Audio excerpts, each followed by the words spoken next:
Why did swordsmen start using the sword and dagger together? And how did these weapons evolve and get used together? And what was the absolute apex of their development? Let's look at the history and use of the sword and dagger. Hi folks, Matt Easton here, Schola Gladiatoria, and sword and dagger, or rapier and dagger as some people would term this, used in HEMA is a very popular weapon set, and there's tournaments all over the world in it and lots of teachers in it.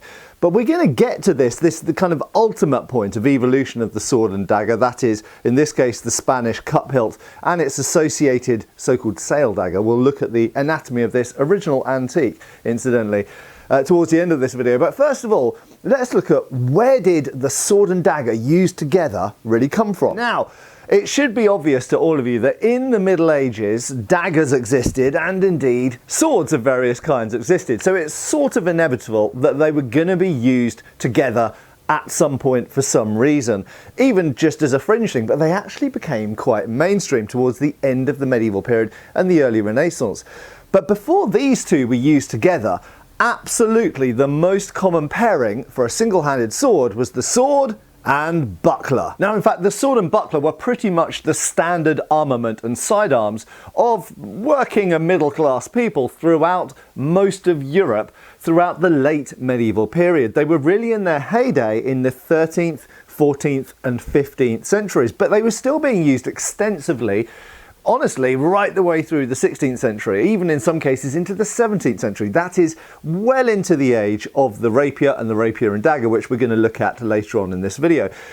But this was the standard armament for all sorts of soldiers as well as civilian duelists in the Middle Ages. Now, the question is therefore, why did this start to be replaced by various types of dagger? Now, this, I've just picked a generic kind of dagger here. Obviously, initially, these would have been things like quillon daggers, potentially in some cases even rondel daggers. If we look at, in fact, Dura, we can see a messer being used with a rondel dagger, or things like bollock knives and this kind of stuff. So something in the left hand which isn't a buckler. Well, the obvious answer is because you don't have a buckler for some reason. And there might be certain social situations, particularly civilian situations, where you might be traveling and wearing a sword, and by default, everybody pretty much had a knife of some kind, but you wouldn't be carrying a buckler, either because it was inconvenient or perhaps socially inappropriate. It might make you look a bit over-armed, but you could wear a knife or a dagger because everybody did. And so therefore, generally speaking, a person with only a sword is at a slight disadvantage against somebody who has something else in the offhand. Now, before I go on along that track, I just want to mention, and it often gets overlooked, that a very important accompanying weapon for the sword is the rest of your body, particularly your left hand. And in fact,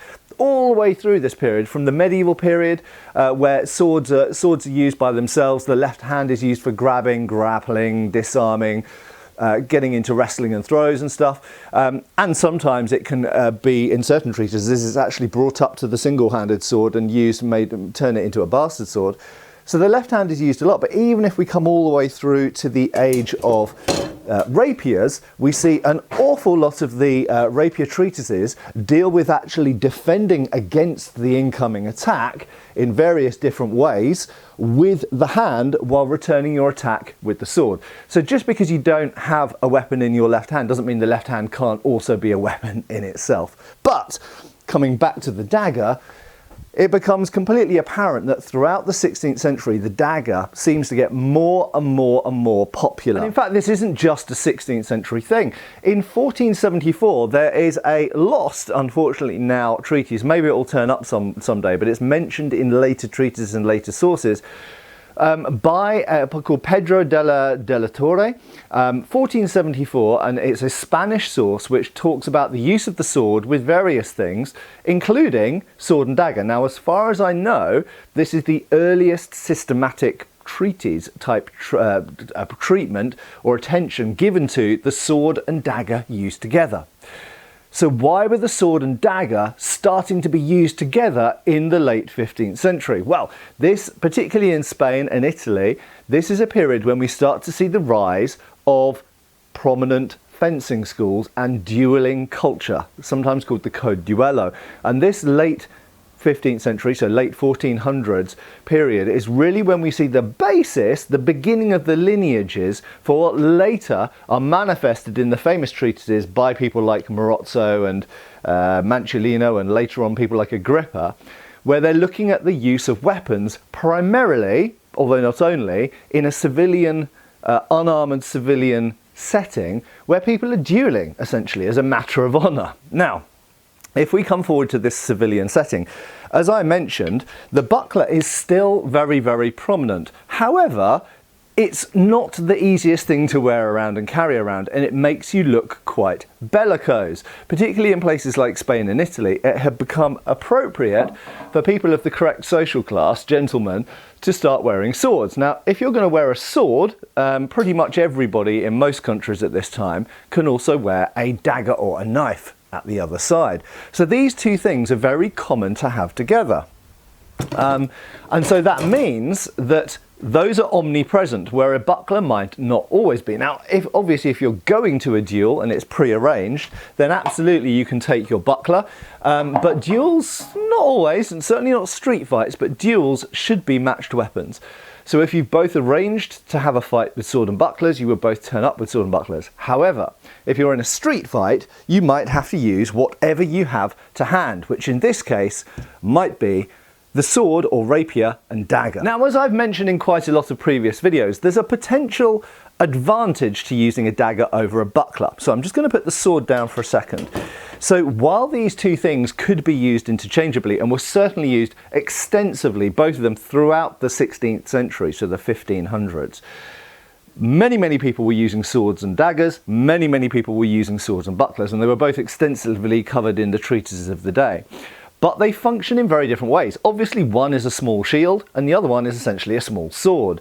Now, they have different advantages. Now, the buckler, to give its strength first, is far better at providing a slightly more passive defense. So long as you've got the thing extended out, by extending out in front of here, by moving it around, you can defend a lot of things quite easily, especially cuts. We'll get to thrusts in a second.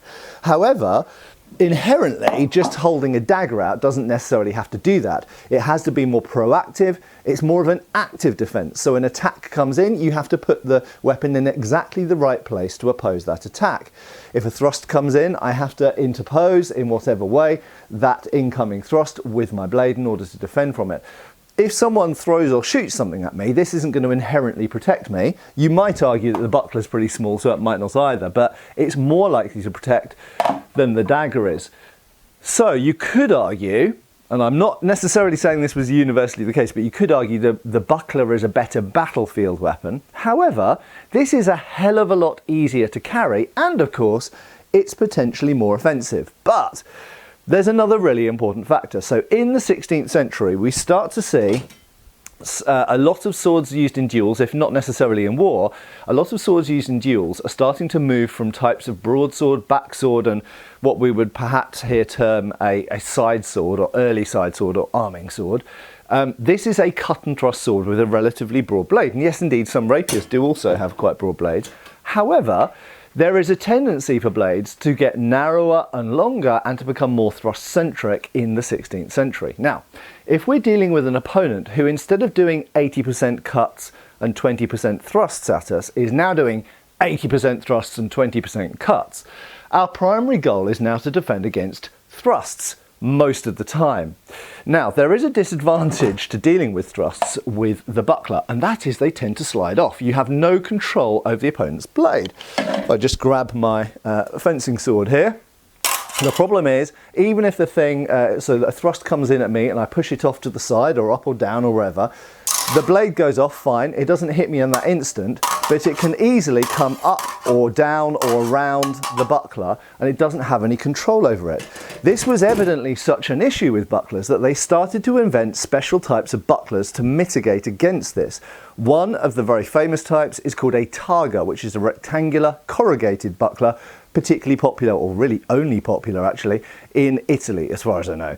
And that is much better at controlling and trapping an opponent's blade. In other places, they came up with bucklers, as I've looked at with Todd in the past, in the Weird Weapons series, which actually have raised bars or even hooks or sometimes spikes on the surface of them, sometimes around the edge, for trapping a blade, so that if there is a raised bar, when the thrust hits the buckler and slides off, it's now trapped on the face of the buckler. And these are all great. They're really good and effective, but the buckler's still a quite cumbersome thing to carry. And the dagger can do a lot of those things by itself, because inherently, so if I go back to the kind of simple knife to start off with, okay, so I've got a simple knife here. If a thrust is coming in at me at a straight line, it is easier to interpose and control the blade because it's like another blade. It's much like fencing. With a sword against a sword, but now I've got a dagger against a sword, but I've also got a sword in my other hand, and as the one thrust comes in, I can interpose it in whatever way necessary and reply with my own thrust in whichever way I want to from different angles. Okay, so you can push the incoming thrust off to the sides, down, up, wherever you like, and reply with your own blade, with your own sword blade. So that just by itself is a simple object that is straight instead of round like a buckler, and obviously with time, we'll look at this in a second, they start to get more complex to make them even more effective at that. Okay, spoiler alert, quillons. I'll come to that in a second.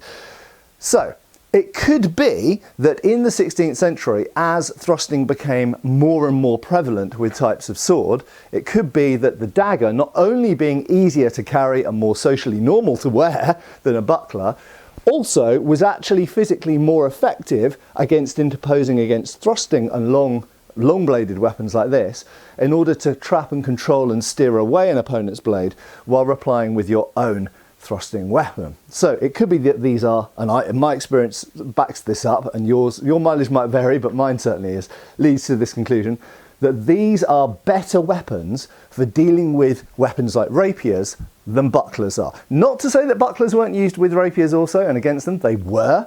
It's just that it seems that most people found these overall more practical. So to conclude on the origin of the left-hand dagger, it almost certainly has its origin some of the time in the late medieval period, and we know that there's this treatise, or allegedly there's a treatise from 1474, dealing with the use of the dagger together with the sword already in the late 15th century.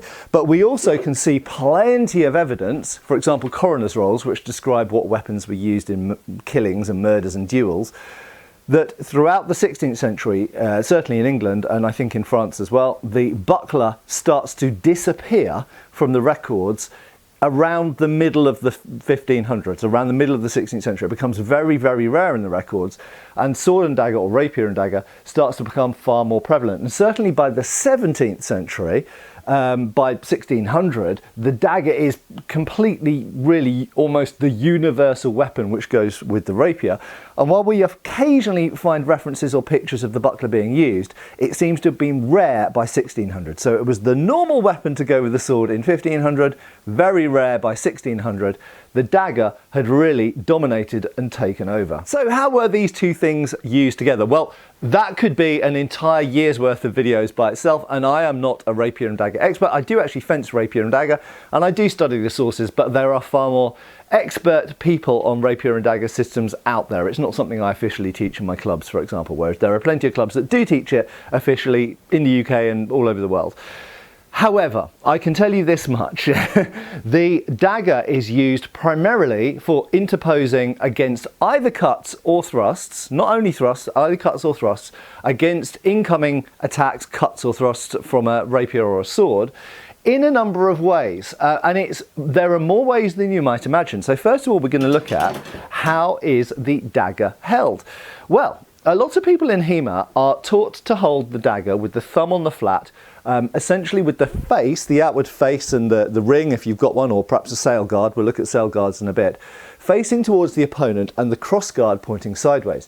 This is a perfectly fine way of holding the dagger, and in fact this is what we predominantly see in later, or kind of really late period rapier stuff, and particularly the Spanish material.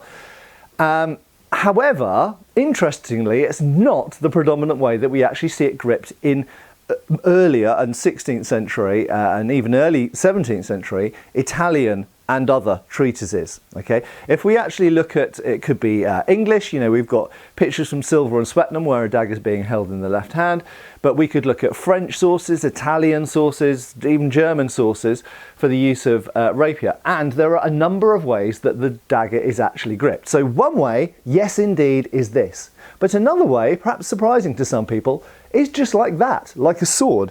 So in much the same way that you grip a sword with the edge, with the front edge pointing towards the opponent, we actually see loads, you could even say the majority of rapier treatises are actually shown holding the dagger like this. And yes, sometimes the thumb is a bit up, but there are relatively few pictures of the thumb actually being pushed flat on the blade with the flat of the blade facing forwards. We sometimes see it, which implies that in some treatises, where they sometimes show it like that and sometimes show it like that they're actually switching grip depending on the situation. Also, of course, if the blade has gone this way, you might want to turn the way that the guard is facing to the inside line, in much the same way as we twist a buckler. So it doesn't mean that you're going to have the same grip all the time, but if we look at the statistics, the data for how the daggers are normally shown gripped, they're usually shown gripped that way, actually, with the edge pointing towards the opponent. Sometimes with the thumb up a little bit, but not really on the blade, just kind of up by the side of the crossguard there. But sometimes they're completely down and gripped in a hammer grip down there. Now, one thing important to note, it is very evident that of the left-hand daggers that we have surviving in the archaeological record, in other words, in museums and collections, the majority of left-hand daggers actually have quite short guards and quite small side rings. Some of them don't have any side rings at all. So actually, when we come back to a very simple knife like this is actually functionally more similar to most of the left-hand daggers that survive than this is. Now, what is this? This is the nearly finished prototype of one of the new Royal Armoury's windlass Matt Easton collaboration weapons. So this is exactly modelled on a left-hand dagger, if we call it that, or you could hold it in your right hand, but a parrying dagger or a left-hand dagger in the Royal Armoury's. So this is, I picked this because it's a particularly big and beefy one, and I love it. It's awesome. But a lot of left-hand daggers aren't this big. This one, however, is pretty big. As you can see, it's got a big blade, it's got a big side ring with a what's called a closed port plate in there. Most of the left-hand daggers are an open ring.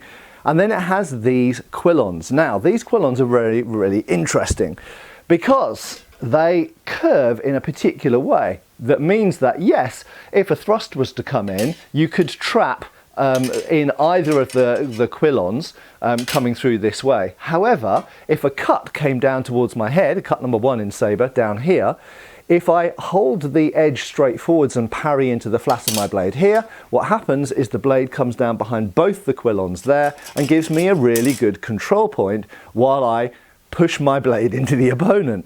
So it's a really good, really amazing parrying device. And of course, because it's got that ring on the side, it also provides a good amount of protection to my hand, so long as I hold my hand at the right angle. Now, I point out to you again, most left-hand daggers only have a ring at the top. They don't have a sail guard or a basket guard. We'll get to those in a minute. So not having those, what you really don't want to be doing is spending all of your time holding your dagger up face forwards with your knuckles pointing straight at the opponent's blade. It's really dumb. It's far better to get the blade forward like that, where your hand is behind the ring, behind the guards, and actually you're defending primarily with the blade, and if necessary the blade slides down and interacts with the cross guard. So really just to say that don't always assume that the way that most modern fencers will use a thing is necessarily the correct way that it was used historically. Looking at the data, while it does seem that some people held daggers like this, particularly later sail-guarded daggers, we'll get to those in a second, it does seem that historically most Italian-style rapier and dagger fencers actually held the dagger either foot forward and from different positions. Sometimes they have the dagger up high, sometimes they have the dagger low and the sword high, all different positions, but primarily with the edge forward and with the side ring pointing to the side, or perhaps at a very slight angle like that, but not completely square on like that. Right. Okay, so we've looked at how you grip it, we've looked at how you potentially deal with thrusts. So obviously thrusts can be pushed off to either side from any angle. Cuts can also be intercepted, but remember that you have to twist, much like a buckler, so that the guard and the ring is pointing in the right direction for the incoming cut.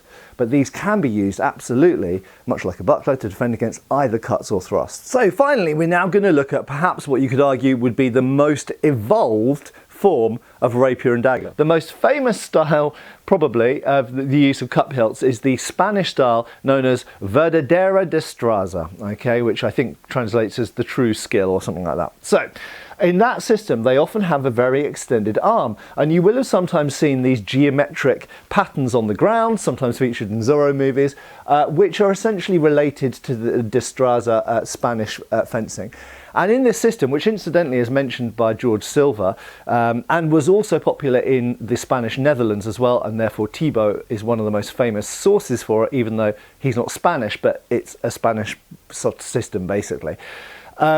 Often has the arm extended up here. Now, what's interesting, before I grab the dagger to mention, is that actually, as far as I can see, most Verdadera Destreza sources concentrate on the single sword, and it's a dueling system. Not to say it can't be used in war, but it's fundamentally a one-on-one dueling system with the single sword.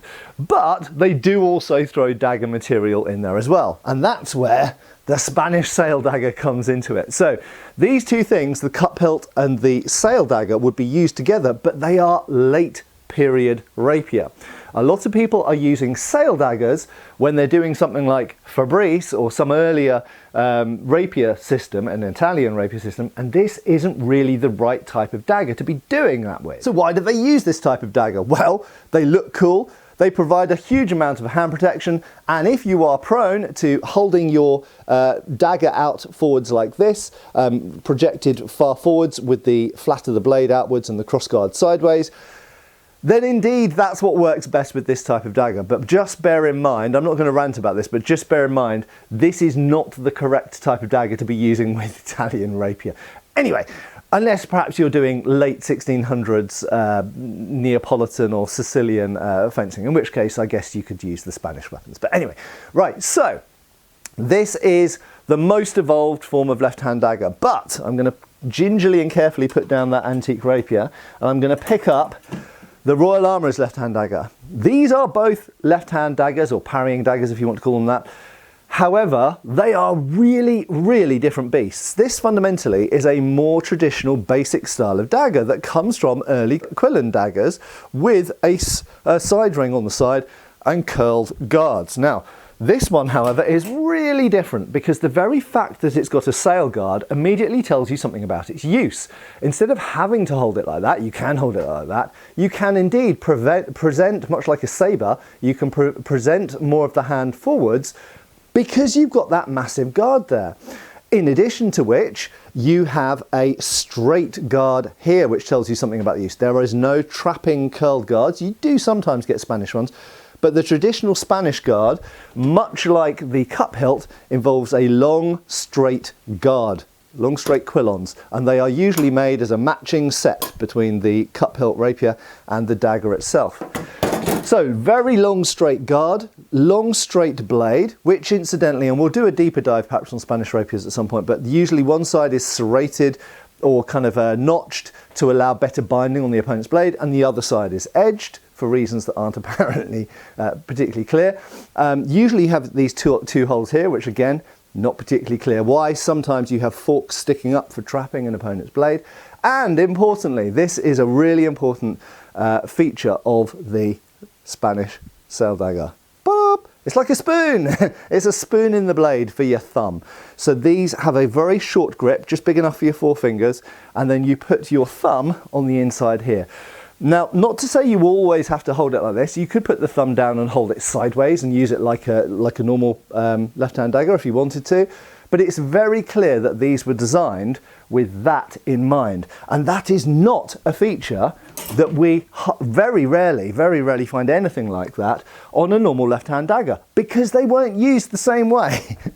They were held at a different angle and held in a different way, and they've got a different type of cross guard and a different type of hand guard because they were used in a different way for a slightly different purpose.